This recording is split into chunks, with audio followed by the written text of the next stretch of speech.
Grips are small squares or triangles that appear in objects you select. In this example on the rectangle, I select the rectangle and the grips appear. I select the bottom left-hand corner as the hot grip. The stretch command is the default and I can change the geometry. Let's undo that. Select the rectangle again, but this time select the middle as the hot grip. Notice the change in geometry is somewhat different. Undo that again. As well as the stretch command, other commands are available. Let's have a look at those. Select the rectangle, hot grip. This time we right-click and we see that move, rotate, scale, mirror, and copy are all available. Let's move the rectangle. Simply drag it to a new position. The rectangle displayed 8 grips. Let's have a look at other geometry and see what happens. We're going to start by selecting a circle,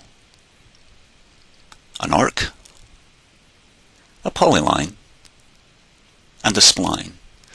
Note also that by holding down the Shift key you can select multiple hot grips.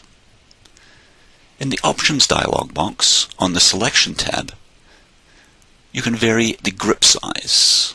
You can also change the grip colors. The defaults are blue and red.